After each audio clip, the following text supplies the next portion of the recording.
Familia, muy buenas noches. Es un motivo de alegría para mí poder compartir la palabra de Dios a través de una prédica y cada vez que lo hago realmente lo hago con el amor que siento por nuestro Padre, nuestro Señor, y realmente hacer su obra a uno lo llena de mucha satisfacción. Yo le doy gracias a Dios por la oportunidad que me da siempre que pueda compartirles a través de una prédica. Bien. Hoy hemos preparado un tema que tiene que ver con la iglesia primitiva y las lecciones que nos deja esta iglesia primitiva para estos tiempos de pandemia. Así se llama el título. Lecciones de la iglesia primitiva en tiempos de pandemia. Eh, en estos tiempos que aparentemente podrían ser los tiempos finales, ¿no?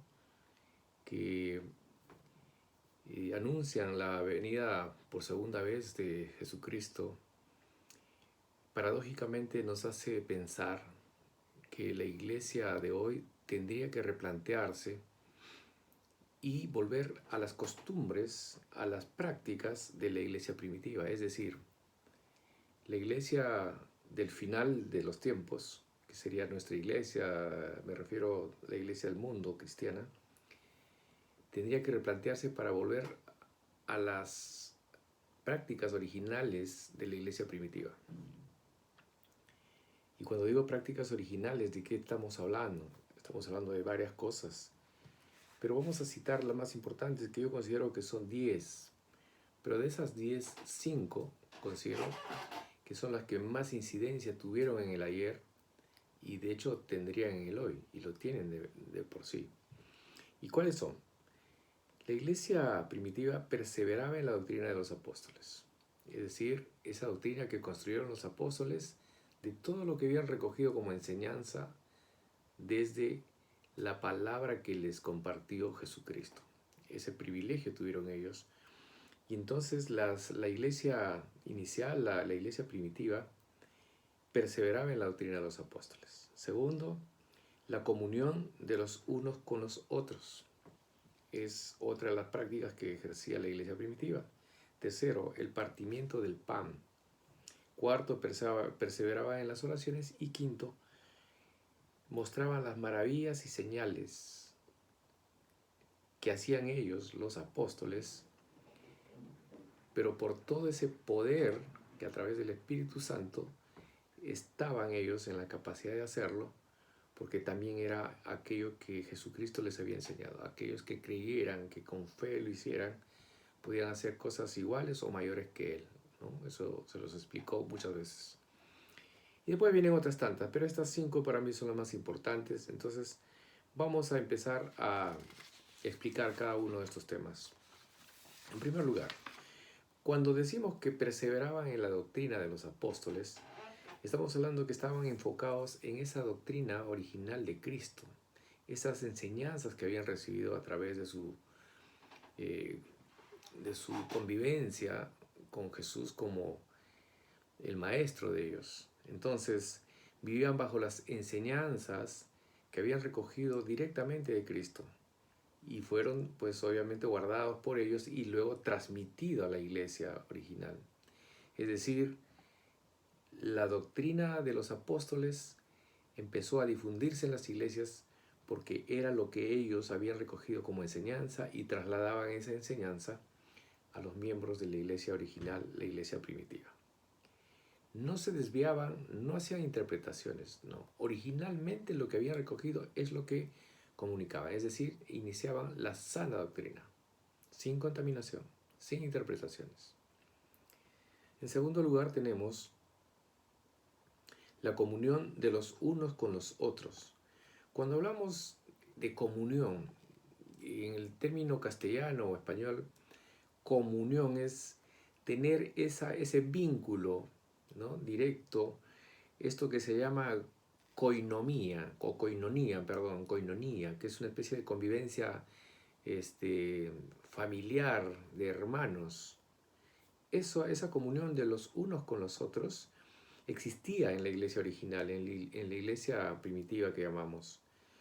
¿Por qué? Porque habían recibido directamente de Jesús esa enseñanza básica de cómo es que tendría que existir un amor fraternal entre los unos y los otros que son miembros de la iglesia. Por eso que en la palabra dice la Biblia que no podemos tener nosotros comunión con personas que no están en la doctrina de Cristo. En realidad lo que nos está diciendo es que la convivencia y comunión de los unos y los otros va a establecerse de manera fluida siempre y cuando de lado y lado exista una, un conocimiento de la doctrina de Cristo, una vivencia de la doctrina de Cristo. Creo que un cristiano con un ateo no podría jamás tener esa comunión, jamás.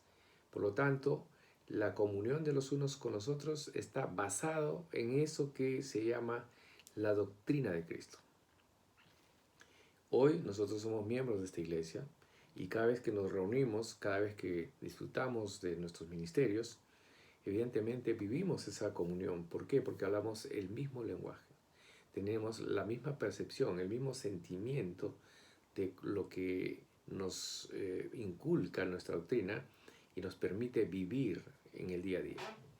Entonces, la comunión de los unos con los otros es el otro elemento que la iglesia primitiva nos muestra como una forma de convivencia sana y fructífera dentro de las iglesias, ¿no? Bien, después viene el partimiento del pan. ¿A qué nos estamos refiriendo? El partimiento del pan no es propiamente la comida material, la comida física, no es. El compartimiento del pan es ese momento a que se refiere la Santa Cena, ¿no? Esa cena que los discípulos recordaban como un homenaje o como una rendición de honores al sacrificio que había hecho Jesucristo al morir en la cruz por el perdón de nuestros pecados. Es decir, es un recordatorio permanente que hacían los discípulos de Jesús cuando hacían esa simbología del compartimiento del pan a través de su convivencia diaria, ¿no? Entonces, el partimiento del pan básicamente es un recordatorio permanente de ese gran sacrificio que hizo por amor a nosotros Jesucristo en la cruz, por el perdón de nuestros pecados. En eso consistía el partimiento del pan. Y por eso es que hoy simbolizamos, como en el ayer, el pan y el fruto de la vid, que es el vino, ¿no? Cuando hacemos esa simbología de recibir y en un momento determinado juntos compartir en beber y comer ese pan, estamos simbolizando y recordando esto que es el partimiento del pan. No es un rito, pero sí es una forma de recordar permanentemente ese gran sacrificio que hizo Jesús, el Cordero de Dios, por nosotros en la cruz. Entonces, hasta ahora hay tres enseñanzas. La que perseveraba en la doctrina de los apóstoles, es decir, la sana doctrina. Practicaban la comunión de los unos con los otros. Y estamos hablando que ahora el partimiento del pan. ¿Qué más? Perseveraban en las oraciones. Esto es importantísimo. No hay forma posible de comunión con Dios si realmente no hay un tiempo de oración en el que nos derramemos buscando el rostro de Dios, de disfrutar de su presencia, una oración que no se trate de pedir y pedir, es decir, presentarle una lista de pedidos diarios a Dios en nuestras oraciones, no, sino es ese conversar, buscar la instrucción de Dios para nuestras vidas. No es un asunto de estar pidiendo nada más, porque ese listado de peticiones no es propiamente orar. En cambio, un momento de oración fructífero, un momento de oración en la que vamos a encontrar la comunión con el Padre, es cuando Él nos oye a nosotros conversar con Él y además dejar que Él nos converse a nosotros. Muchas veces de esas tantas peticiones que hacemos, justamente cuando Dios se va a manifestar a través de una lectura o a través de una revelación sobrenatural que sentimos nosotros los cristianos, es cuando te paras y te retiras. Es decir, es como dejarle a Dios con la palabra en la boca. El Padre estaba listo para tal vez darte instrucción o quizás responder a algo que tú necesitabas, o quizás anunciarte algo que quiere regalarte, lo que fuera, porque tantas cosas tiene Dios para nosotros permanentemente. Pero cometemos ese gran error de convertir el momento de la oración en una especie de rito de cumplimiento obligatorio, es decir, como un castigo, como cuando antes en nuestra vida religiosa, quienes alguna vez fuimos católicos, nos decían, ¿no? Cuando confesabas un pecado, bueno, ponte a orar, hay 20 Ave Marías y no sé cuánto, ¿no? Como un castigo, no, de eso no se trata. En el caso de nosotros, la oración significa esa exaltación al Padre, poniéndonos cerca de Él muy temprano, buscándolo y queriendo recibir instrucción, respuesta, amor y bendición. De eso se trataba la forma como la iglesia original también practicaba la perseverancia en las oraciones. Entonces, no podemos nosotros dejar de orar. Orar sin cesar, permanentemente, es uno de los mandatos que Dios deja. Y de verdad que en Efesios 6:18 dice, en todo tiempo, con toda oración, súplica, perdonen, orando en todo tiempo con toda oración y súplica en el Espíritu, y velando en ello con toda perseverancia y súplica por todos los santos. De esa manera quiere Dios que oremos. De esa manera es como tenemos que nosotros dirigirnos a nuestro Padre muy temprano en la búsqueda de esa sintonía para nosotros tener y sentir ese amor inconmensurable que nos regala permanentemente. Bien, el quinto punto. Esto también es un tema que tenemos que tener muy presente en la iglesia hoy para que, recordando en el ayer a la iglesia primitiva, era la forma como la gente llega a los pies de Cristo, llega a las iglesias, las señales y las maravillas hechas por los apóstoles. En Hechos 2:43 no dice claramente de qué se trata esto. Y dice, y sobrevino temor a toda persona, y muchas maravillas y señales eran hechas por los apóstoles. Cuando dice la palabra temor, no estamos hablando de miedo, sino que la gente sentía una admiración respecto a las cosas que veían, sanar enfermos, curar paralíticos, sanar a leprosos, darle visión a los ciegos, etc. No era cosa menor. Eran cosas realmente sobrenaturales y por supuesto que impactaban a la gente. Esas maravillas y señales hechas por los apóstoles hacía que mucha gente, por ese convencimiento directo de haber visto algo sobrenatural, creían entonces que existía un Dios poderoso, misericordioso y sobre todo dador de todo tipo de dádivas al hombre, por amor nada más. Y es así como la iglesia en los tiempos originales capturó para el bienestar de ellos mismos su interés, capturó su admiración a través de estas señales y maravillas. Esas señales y maravillas dicen Hechos, y sobrevino temor a toda persona. Ese temor, como digo de nuevo, se trataba básicamente de esa admiración y reconocimiento. Muchos de ellos llegaron a convertirse en cristianos cuando vieron estas señales y maravillas hechas por los apóstoles. Muy bien. En Marcos 16, 17 y 18 hay un pasaje que quisiera compartir y explicarles un poco. Y dice, y estas señales seguirán a los que creyeren. En mi nombre echarán fuera demonios, hablarán nuevas lenguas, quitarán serpientes, y si bebieren cosa mortífera, no les dañará. Sobre los enfermos pondrán sus manos y sanarán. Perfecto. Todo eso es las posibilidades que tiene el cristiano cuando creyendo lo ejerce. Esta posibilidad que Dios nos dijo, impongan manos en el nombre de Jesús.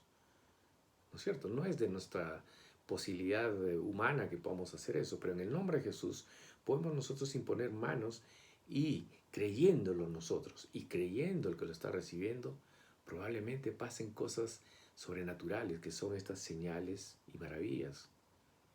Pero aquí quiero decir lo siguiente, hay iglesias que están haciendo una predicación equivocada, una falsa doctrina, cuando se está construyendo una especie de rituales de sanación, ¿no?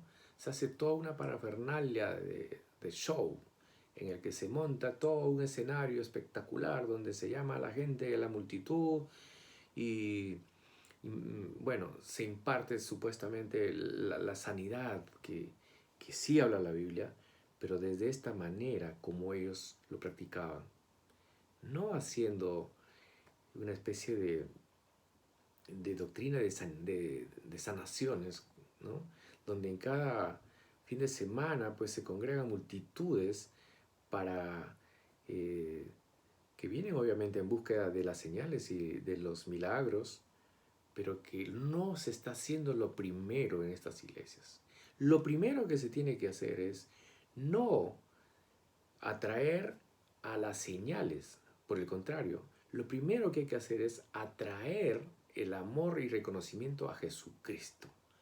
A partir de esa aceptación como su Señor y Salvador, entonces todo puede ser posible. Todo puede ser posible. En tanto la fe y la aceptación real de reconocer como Señor y Salvador de tu vida, Dios obra milagros, qué duda cabe. Pero cuando lo único que quieren algunas iglesias es llenar las iglesias de gente, de personas, y simplemente se imparte sanidad a la multitud sin siquiera haberse preocupado si la gente que llegó solamente por recibir estas señales, ¿no? O es que realmente llegó a esta iglesia a los pies de Cristo. Evidentemente, la labor pastoral es traer a esta gente, a los perdidos, a los necesitados, a los pies de Cristo. Es decir, no hagamos que nuestra gente siga las señales. No, las señales van a llegar, pero como consecuencia de, primero, la aceptación y reconocimiento de la majestuosidad del Señor Jesucristo en nuestras vidas. De manera tal que tengamos claro que no es una forma de la sana doctrina ejercitar en medio de multitudes y todo aquello, creer que la sanidad de Dios va a obrar cuando ni siquiera mucha gente que está ahí físicamente ha tenido un conocimiento real de cómo es que funciona la relación con nuestro Padre, cómo es la relación con Jesucristo. La labor fundamental de la iglesia es que todo aquel que llegue tiene que conocer a su Padre, tiene que reconocer al Hijo, que es Jesucristo, el Rey y Señor de nuestras vidas, y la existencia de un Espíritu Santo, que es el poder de Dios de manera real. Esa es la obligación de la iglesia, mostrarles eso a los que llegan en búsqueda de señales. Las señales son consecuencia, no es el objetivo de la sana doctrina. Y eso fue desde el principio, es ahora y será así. Muy bien. Continuando. Ahora vienen 5 elementos más que nos sirven a nosotros como una muestra de la buena práctica de la vida cristiana de la iglesia primitiva. Y ya estamos hablando de aspectos que también nosotros practicamos como iglesia, pero que tendríamos que profundizar o desarrollar en su ejercicio. Estamos hablando del compartimiento entre los que pertenecemos a una misma congregación. Dice, todo lo compartían. Y cuando hablamos de todo lo compartían, nos vamos a remitir a Hechos 2, 46, 47. ¿Qué cosa dice la Biblia al respecto? Y perseverando unánimes cada día en el templo y partiendo el pan en las casas, comían juntos con alegría, sencillez y de corazón. Maravilloso realmente. Y perseverando unánime, dice, cada día en el templo y partiendo el pan en las casas, comían juntos con alegría y sencillez de corazón. La verdad que esto es, si uno se imagina, simplemente uno se queda maravillado o emocionado de imaginarse cómo era esa convivencia de compartir entre los miembros de una misma iglesia cada día el compartimiento del pan, ¿no? Y más todavía dice, unánimes y comían juntos con alegría y sencillez de corazón. Cuando hay eso en una mesa, cuando hay eso en una casa, la sencillez de corazón, lo que hay es gozo y alegría realmente. No hay crítica, no hay señalamiento, no hay comparación. Es decir, la gente no se sentaba comparando quién se había ido mejor vestido o peor vestido, quién sonría más o menos, no. Era un momento de compartimiento realmente con esta forma como Dios nos dice en Hechos. Unánimes cada día, partiendo el pan en las casas, comían juntos con alegría y sencillez de corazón. Tremenda lección. Entonces, todos los creyentes tenían un solo sentir y nadie consideraba suya ninguna de las posesiones. Eso también nos dice en la Biblia Dios. En Hechos 4:32 dice, los creyentes tenían un solo sentir y pensar, nadie consideraba suya ninguna de sus posesiones, sino que las compartían. Entonces, cuando hablamos de compartir, también nos estamos refiriendo a esa posibilidad de que no haya necesitados en una comunidad cristiana. Si hubiera necesitados, los hermanos de la iglesia están en la obligación doctrinal, no es obligación legal, doctrinal, de acudir en ayuda del hermano necesitado. Y dice más, en el 34, pues no había ningún necesitado en la comunidad, quienes poseían casas o terrenos los vendían y llevaban, dice, el dinero de las ventas y lo entregaban a los apóstoles para que se distribuyera a cada uno según su necesidad. Eso nos dice en Hechos 4:32 al 36. Realmente maravilloso. Vendían sus propiedades y llevaban el dinero de las ventas y entregaban a los apóstoles para que distribuyera a cada uno según su necesidad. Eso evidentemente es una situación que hoy sería bastante difícil creer que sucediera, que vendieran sus propiedades y todo aquello y compartir. Pero sí hay formas de compartir.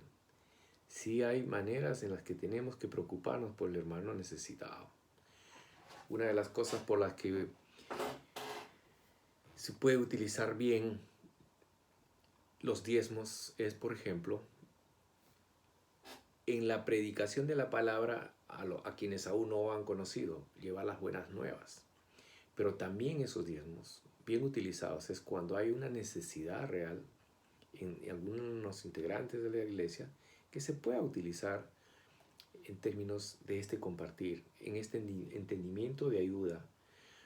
Porque nuestra iglesia es pequeña, pero si nosotros hablamos de la generalidad de las iglesias, sobre todo aquellas que están en Norteamérica, básicamente, son multitudinarias, iglesias que congregan 10.000, 15.000 miembros de la iglesia porque hacen cultos 3 veces al día, lo que fuera, y congregan cada vez 4.000, 5.000 por cada culto. Y entonces hay una cantidad ingente de dinero. ¿Y cómo estamos viendo nosotros con tristeza dónde terminan estos fondos que son cuantiosos? Muchas veces hemos sabido y sabemos que hay pastores que tienen jets privados, que viven en mansiones, no viven en casas, ¿no? Y es decir, todo aquello que Jesucristo no hacía, todo aquello que Jesucristo nos mostró como parte de su doctrina, de la sana doctrina, y aquella doctrina de los discípulos que ejercitaron lo mismo que dejó Jesucristo como enseñanza y nos trasladaron a los hombres para el ejercicio de nuestra vida cristiana, están dejando de lado muchas iglesias cristianas. Y se está utilizando lo que debería ser esto, que es el compartir y disfrutar dentro de la iglesia un bienestar general en que no haya necesitados, ¿no? Se utilizan para otras cosas.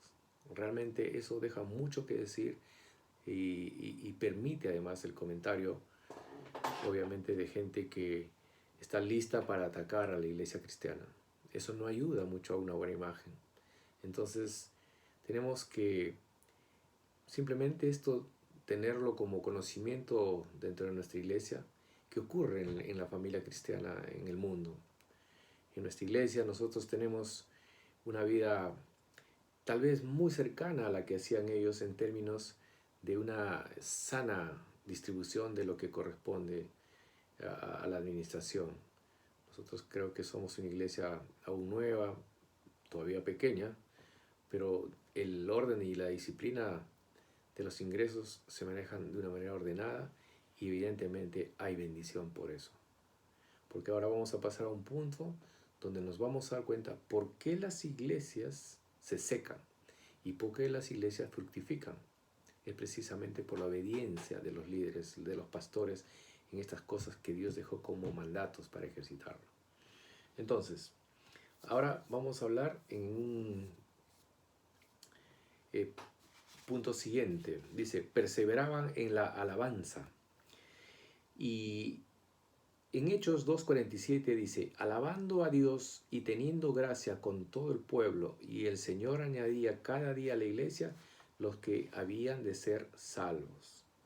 Entonces, la alabanza es una manifestación de agradecimiento, pero también de gozo y alegría y de homenaje a nuestro Señor, ¿verdad?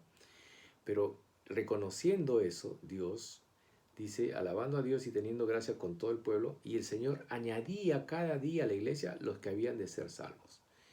Cuando dice añadía, ¿de qué estamos hablando? Estábamos hablando de personas añadidas a la iglesia, personas que llegaban a la iglesia que debían ser salvos. Entonces, ¿quién lleva a las personas a las iglesias?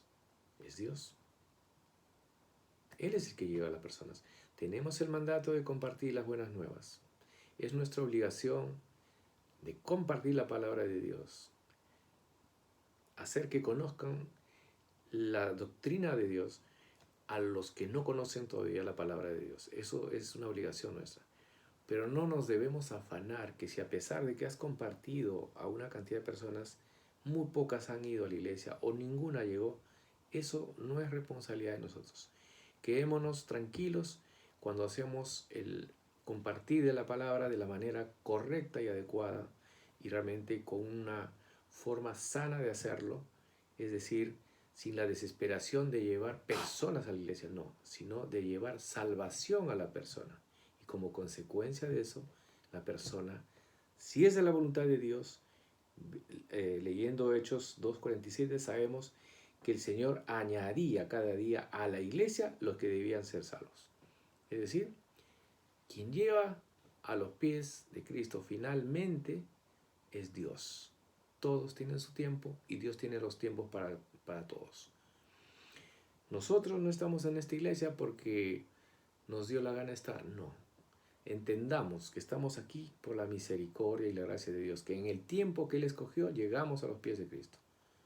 Y por eso es que nosotros a veces nos afanamos y nos desesperamos por crecer más y más como iglesia. No debemos dejar definitivamente de hacer la labor de la gran comisión, compartir, llevar la palabra, el evangelio. Eso sí es necesario y obligación nuestra. Y todo lo demás Dios dispondrá. ¿Qué más hacían? Tenían favor con todo el pueblo, dice.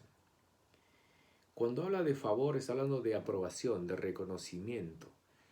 Los discípulos de Cristo, a donde iban, eran recibidos de manera amistosa, eran recibidos con mucho aprecio, porque reconocían en ellos, porque era evidente, ¿no?, su comportamiento, su actitud. Por tanto, tenían el favor de todo el pueblo porque aprobaban su actuación diaria en las plazas, en las calles.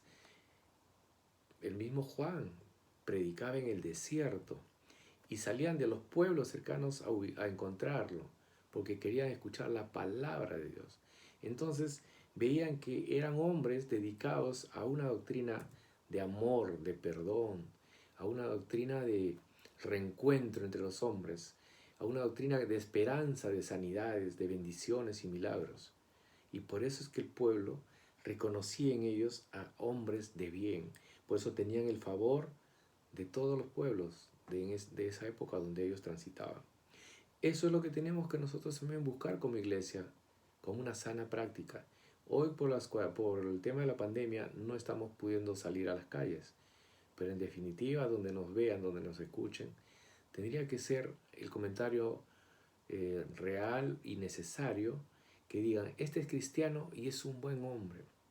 pero a veces se escuchan más bien comentarios al revés. Uy, dice que es cristiano, pero si es así como uno es cristiano, mejor yo no voy a ser nunca cristiano, porque tenemos una mala reputación en algunos casos, o tenemos una mala forma de llevar nuestras vidas, y entonces hacemos mal en hacernos, digamos, de ese título que por supuesto nos alegra ser cristianos, pero no lo estamos llevando con el honor o la diligencia correspondiente. Tenemos que ser cuidadosos en guardar el prestigio de lo que significa ser cristiano.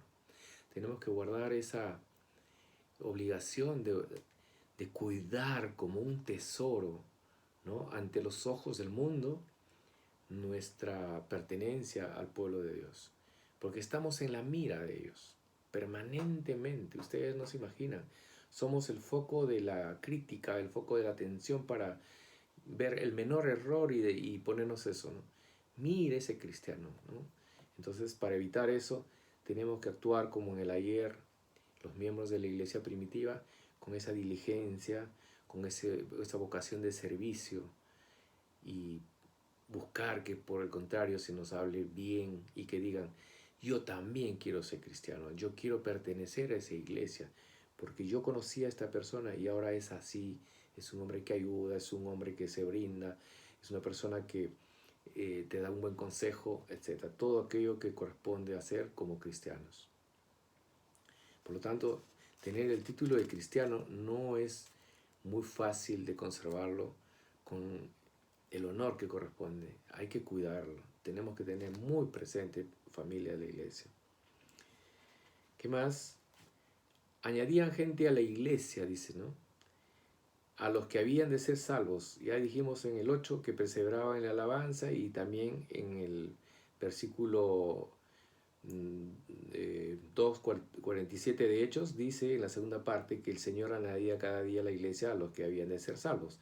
Y aquí también se repite este mismo versículo, porque efectivamente, y volvemos a decir que los pastores, los líderes, etcétera, tenemos toda la obligación de enseñar la sana doctrina, de predicar la sana doctrina, de enseñar el evangelio.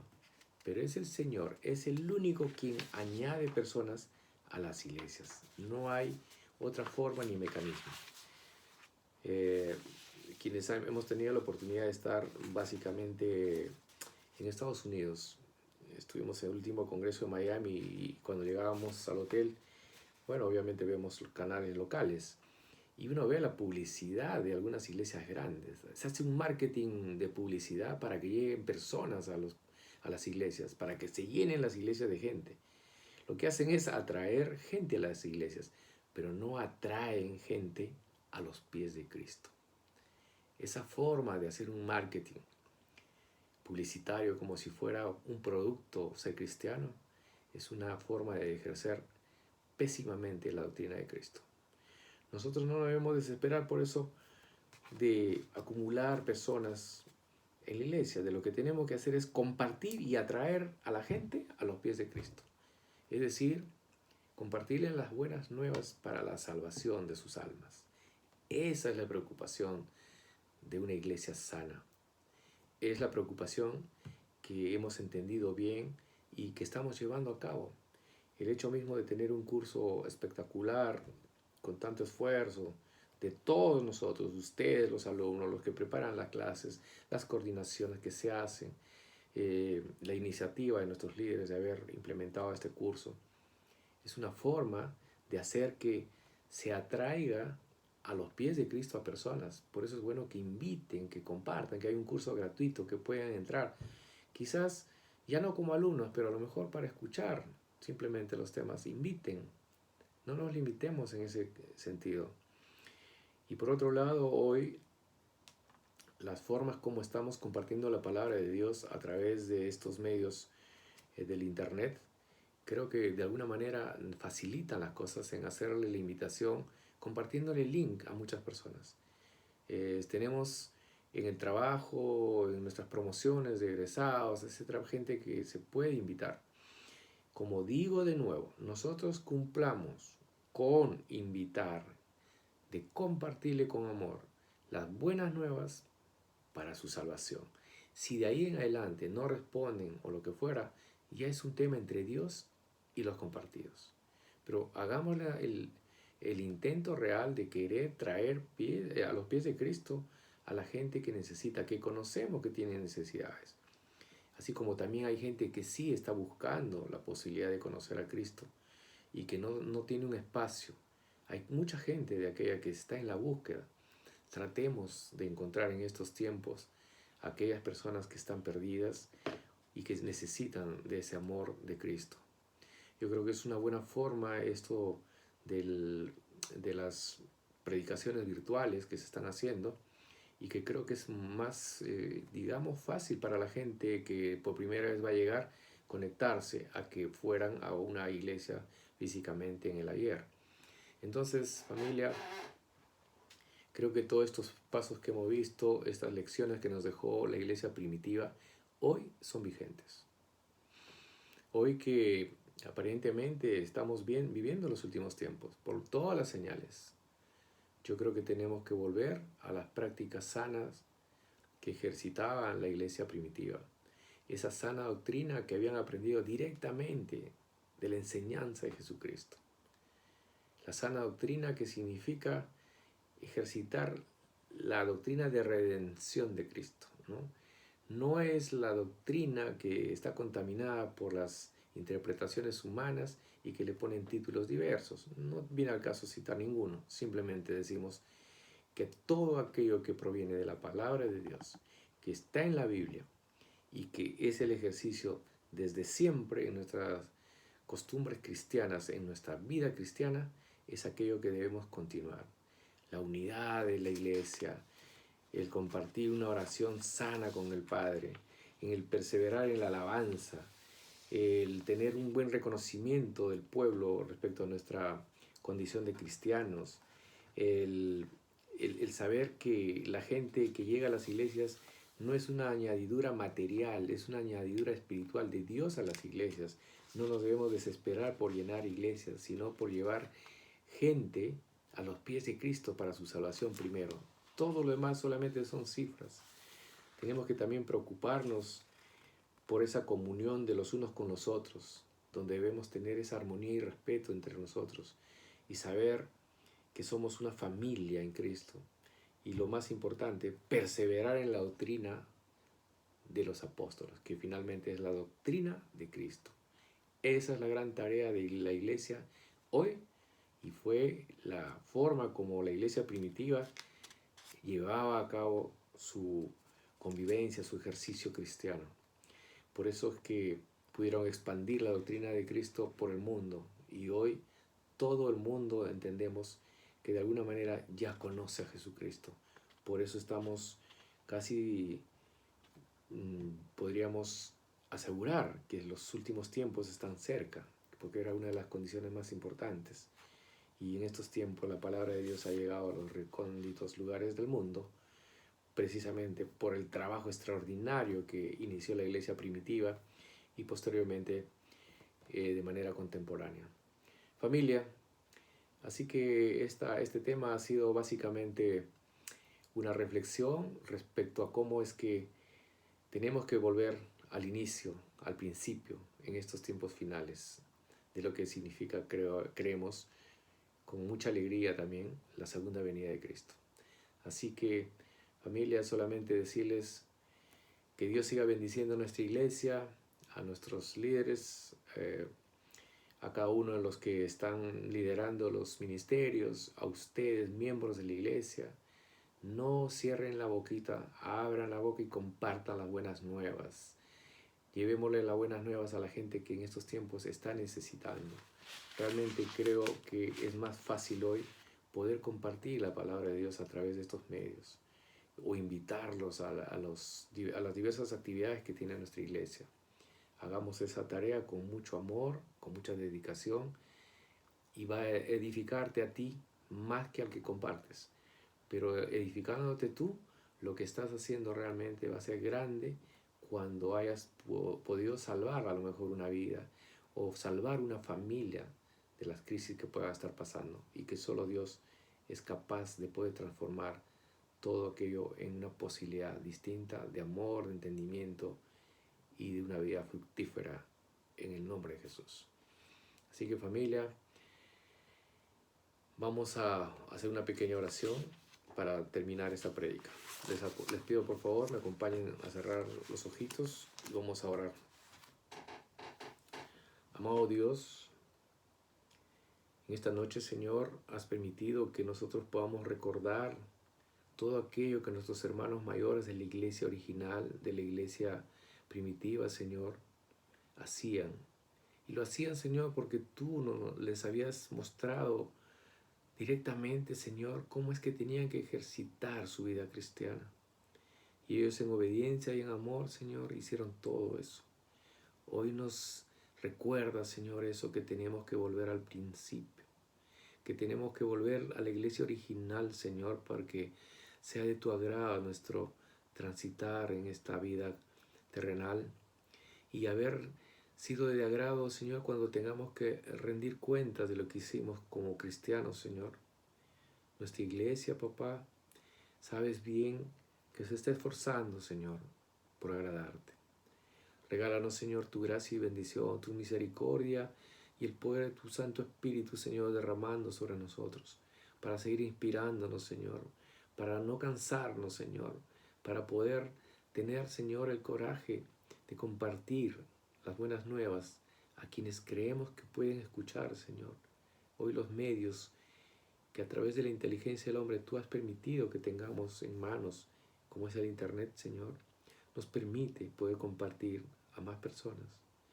Dios, regálanos todas esas cosas como gracias, Señor, y queremos ahora, papá, guardar estas enseñanzas para tener una convivencia, Señor, como iglesia, como hermandad, como familia, Señor.